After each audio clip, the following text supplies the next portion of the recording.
And of course, like every other GMT800 in the world, we need some headliner repair.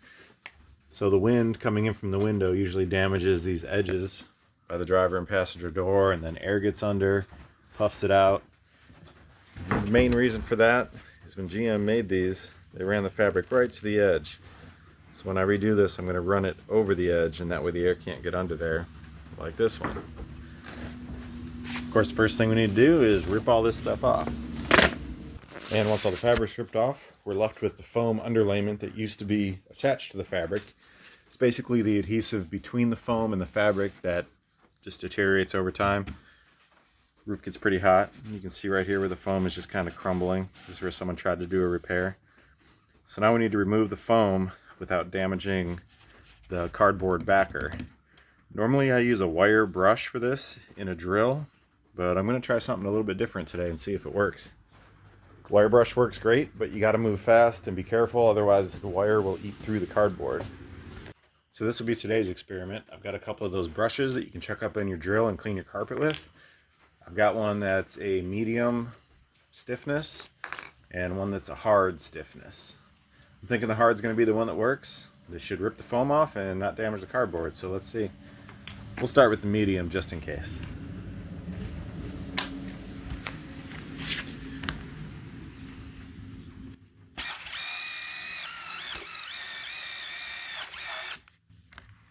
And it's working, but that's way too slow. Let's switch over to the hard.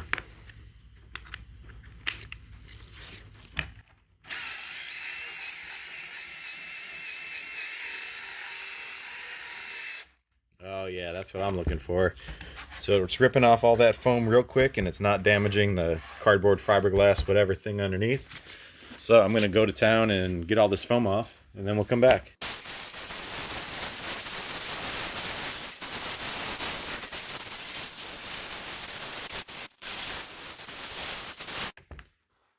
This is the part where the wire brush was really dangerous, is when you get into these curved areas, but the nylon brush here is contouring to them pretty good, not damaging at all. So I'm going to finish this up and then we'll come back.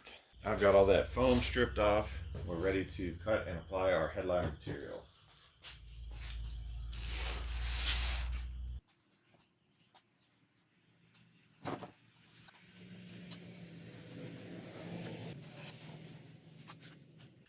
Now we get to make a big sticky mess. Got our headliner adhesive. I'd get the good stuff.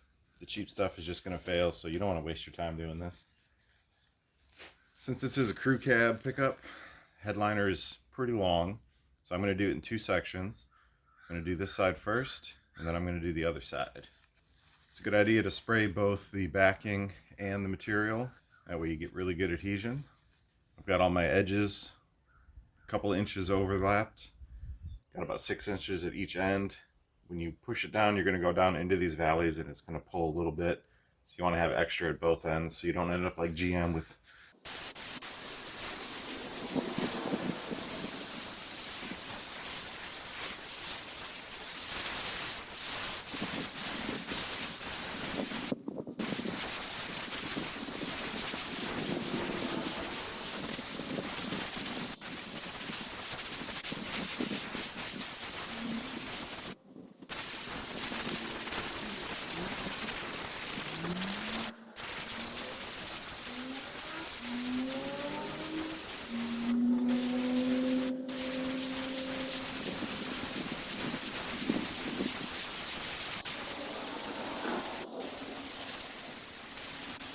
So if you have two people, it's a lot easier. One person can hold the top, help you fold it down. But since I'm running solo as usual, I'm going to just work it from this edge that way slowly. Try not to get too sticky.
whenever you're working your way into a corner like this, you can see it's not touching anywhere. It's a good idea to divide this into sections.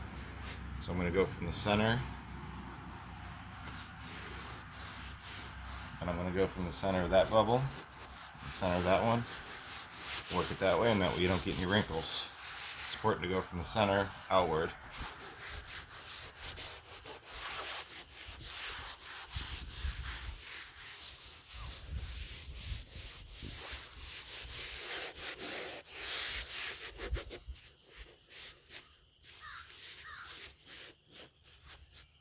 Well, the first half's done. We're contoured in there pretty good.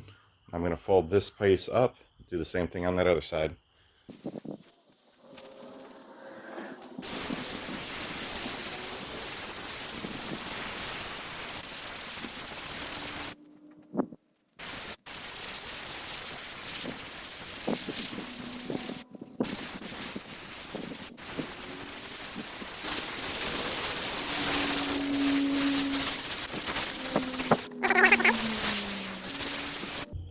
Same thing as before, I'll go ahead and fold this over, slowly work my way into this little valley right here. And once that valley's there, I'll lay my whole sheet over.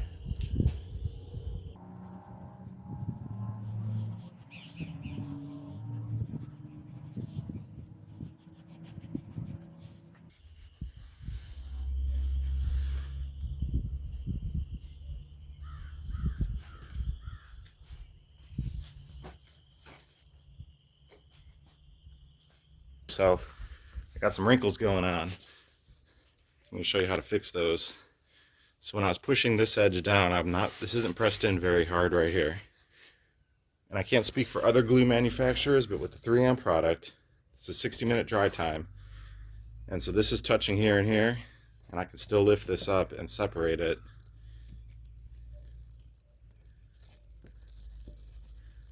And I can work those wrinkles out.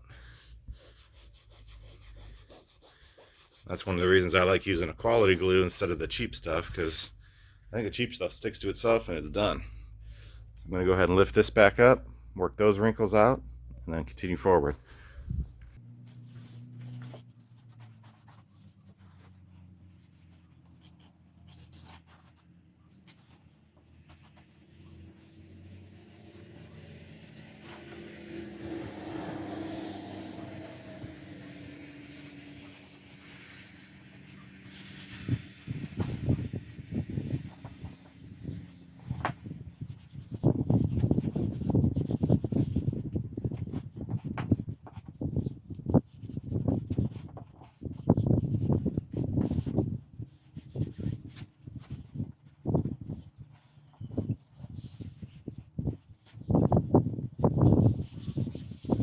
Let's flip this pin.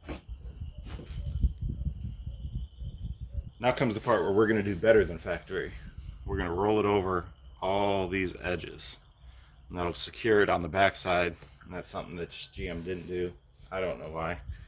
First thing I need to do is cut a little relief cut. This is on the passenger side. This is passenger door. This is passenger windshield. So I'm just going to cut diagonally into this corner. And that'll just give me a way to roll this material around this edge. I'm also going to trim about 2 inches or so from the edge, just to get rid of some of this excess material.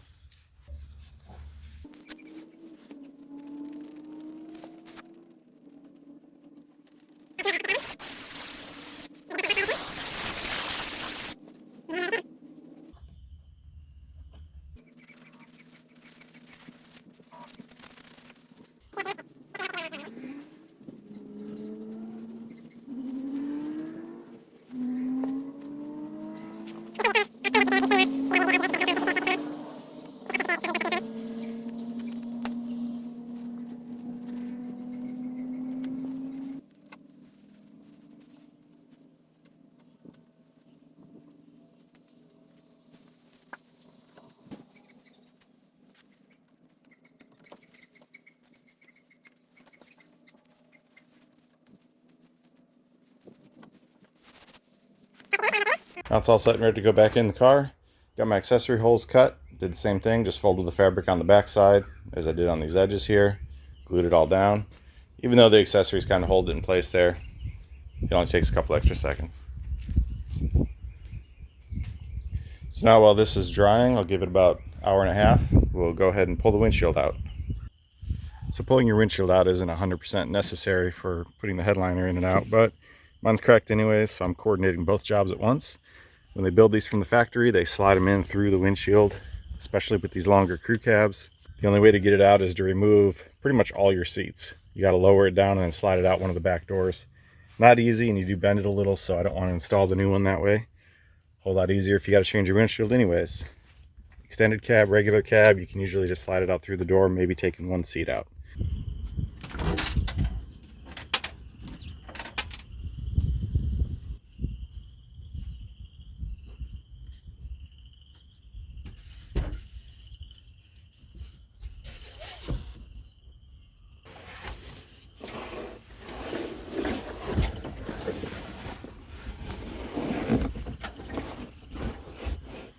And just like that, the headliner's in.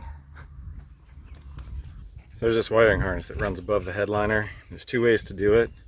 One is you can remove it, and if you follow it down, it goes behind the dash and goes up under here, and you got to remove, usually got to unbolt the dash, slide it forward a little, do it out.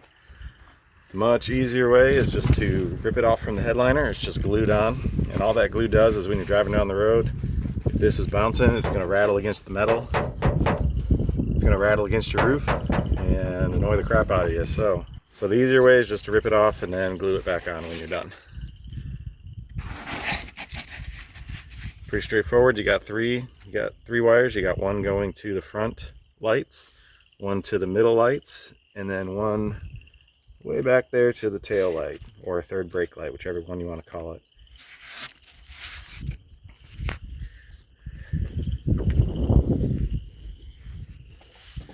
So real simple, you can see the line kind of where it used to be. So we just throw some hot glue on there.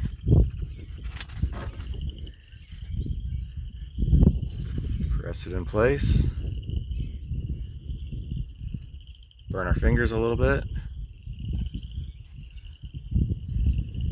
And that's it. I'll just continue on everywhere it was glued down, and then we'll pop this guy up in place. There's also these little Velcro tabs that help hold the headliner to the ceiling so it doesn't rattle. A lot of times these rip off just because the glue's old. You can see there's an extra glue where they had it, so you also want to hot glue these back onto the headliner.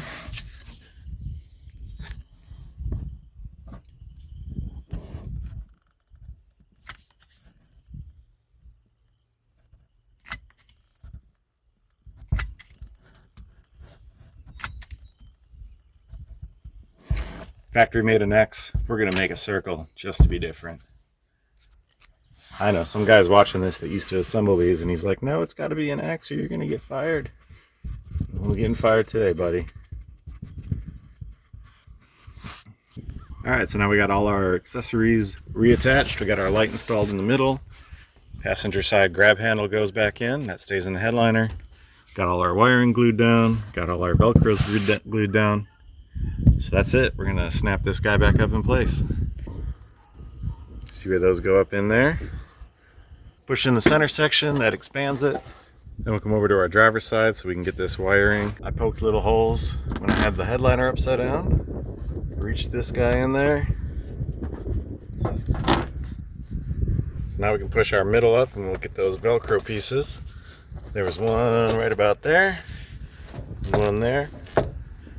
And just like that, our headliner's replaced. Looks a whole lot better, didn't cost much to do. Yeah, just a little bit of time. Somebody was nice enough to leave my paycheck under the windshield this time. Pretty good amount of change in there. They must have thrown it up on the dash and it just kept sliding and sliding over the years. So now I got enough to buy some lunch. See you next time.